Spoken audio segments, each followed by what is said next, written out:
Saving Private Ryan was a very different experience in theaters. Saving Private Ryan, obviously a big movie, turnout was really good. One thing that I noticed when my friend and I first walked in was there was no real movie ads. There was no trailers, none of that. There was instead a trivia and a bunch of fun facts that they kept cycling through. It would have fun facts about just the production of the movie.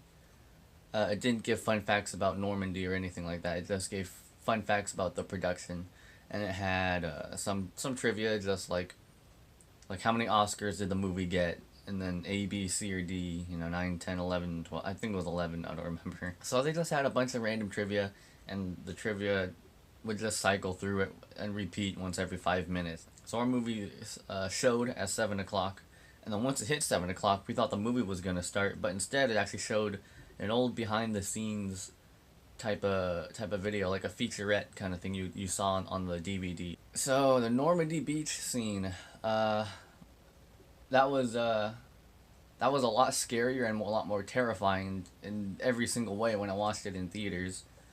Um, yeah, it's just different. It's very different. The only way to really hear everything is to be in the movie theater or have like a $5,000 audio system, because the sound is so much more terrifying when you watch it in theaters. One thing was that for a few people, one guy behind me and my friend especially, it was their first time watching Saving Private Ryan. You can hear them going, "Oh my god," and "Oh dang." You can hear random things like that from behind us, and you could tell it was his first time watching the movie. I'm pretty sure there's a few people that watched it, and I'm glad they watched it in theaters, because it's so much better. It is so much better in every single way. It just looked and sounded a lot better. A lot of times when you watch it on a computer monitor, you can pick apart certain things. It's less overwhelming, and because of that, I guess you can pick apart certain things. You can see certain details better. And then once you're in theaters, it works way better. In theaters, and that big screen and a great audio system is how it needs to be watched.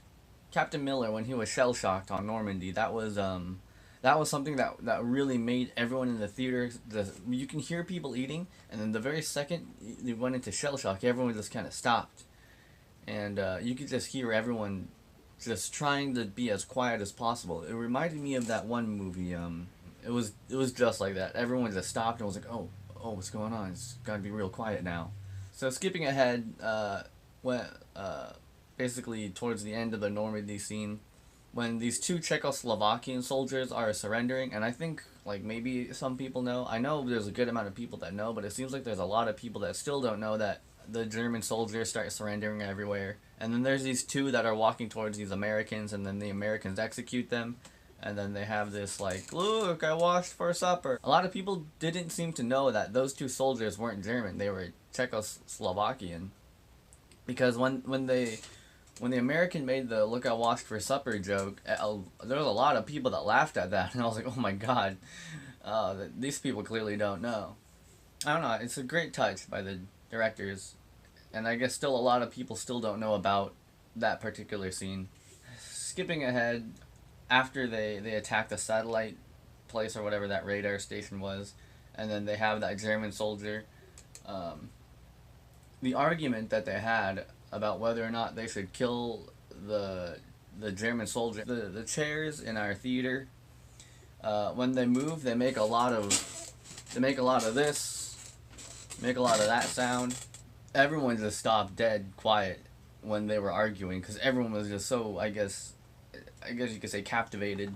They were so interested in how this was gonna play out, because Jackson pulled a pistol on the sergeant, and then the sergeant was gonna kill the Ribin, I think, with the BAR, and everyone's just trying to de-escalate it, while Tom Hanks, Captain Miller, is just like, just staring off in the distance. So everyone in the theater was just quiet, and they just sat completely still.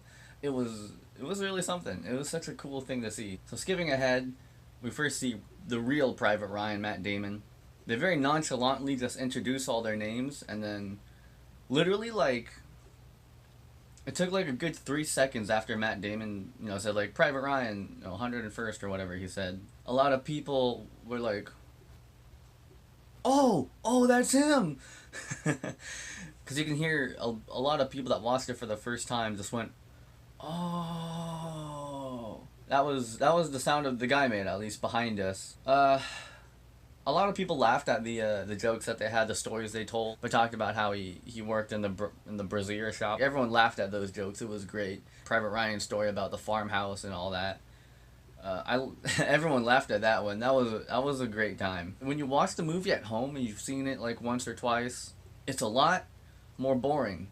But when you watch it in a theater full of people, it's so much better. It's so much funnier. It's so much more lively, and it's just a much better movie experience. So when the battle in Rommel starts to happen, Private Jackson, I think it seemed to be everyone's favorite. They all expected Jackson to live because he's just the cool guy. He's the sniper. Jackson is in the bell tower. You see the tank start pointing the turret, the main gun at the bell tower, and that was another time when everyone, all the new people at least I think, they all went, "Oh no!"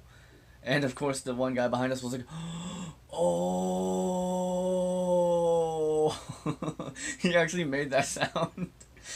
And then, of course, the big bang happens and everyone's all quiet again. The way they pace everything with all the sound effects from really loud to quiet enough for you to hear yourself and everyone around you, it's really cool. Because everyone knows to just like shut up and wait for the next big thing of action to come before they start eating their popcorn again, because it's just like, oh, I don't want to ruin the movie experience, but it's just so it's such a well-paced movie.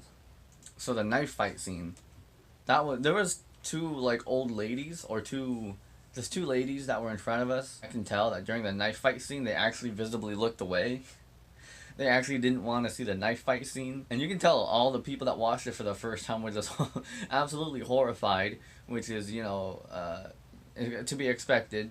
The rest of the movie, for the most part, was I guess average for in terms of how the audience reacted to it. The sergeant being killed, and then he dies looking at the detonator, and then Captain Miller starts walking towards the detonator. There were some people that were kind of just like, oh no, he's dead. What's he doing? Oh no, Captain Miller's going for the detonator. Oh no, you can hear it you can kind of hear them processing, because they always have this oh kind of. There was a good amount of that kind of sound, and these weird just oh kind of sounds that people would make throughout the movie. And then when Captain Miller starts walking towards the detonator out in the open, that was one of those moments when everyone just went oh. The second we see the German soldier appear, everyone just kind of knew he's gonna kill a main character, and then you saw him kill Tom Hanks's character. That was another one of the moments everyone's like, oh no, he's gonna get shot by the German. Captain Miller's gonna get killed by the German. Upham's gonna have to watch it happen. What's gonna happen? Like, it was cool just seeing people process it this way for the first time, because it's their first time watching it, and it was just cool watching people process this, because you don't see a lot of people react to that part of Saving Private Ryan. It was really cool. It was just kind of gauging how people will try and process the movie and try and guess what happens. You can see Captain Miller look at the detonator, and then everyone already knew that the German soldier was going to kill Tom Hanks, or one of the main characters. So after that, the movie plays out, and then Matt Damon's character, Private Ryan, transforms into the old man that he is. That was probably the biggest kind of thing we had in the theater, because everyone realized that it wasn't Captain Miller the whole time. It was actually Private Ryan. But the very second the credits rolled, the very second the credits started to play, everyone just left. Within like a good 30 seconds, everyone was gone but me and my friend. For a movie like that, I would think everyone would stay. But they didn't. They just like, movie's over, let's go. So I guess, I don't know, it was just really weird to see that. So overall, it was a good movie. It was probably one of the best ones I've ever seen in theaters. I'm so glad they put Saving Private Ryan back in theaters for 2 days. It's just great. It's absolutely awesome. There's really nothing bad about that movie, especially when you watch it in theaters the way the directors wanted you to. It's just perfect. It's one of those movies that just do not translate when you watch it at home on TV or on your nice big gaming computer. It just doesn't compare to watching it in theaters. Not at all. It's so good. It's so perfect. And I just wanted to quickly just like get my thoughts out about Saving Private Ryan. It was really good. And if you can watch Saving Private Ryan in theaters, you really should. It's worth every penny. But yeah, that's it. I'm Molly the Lag. I'm out.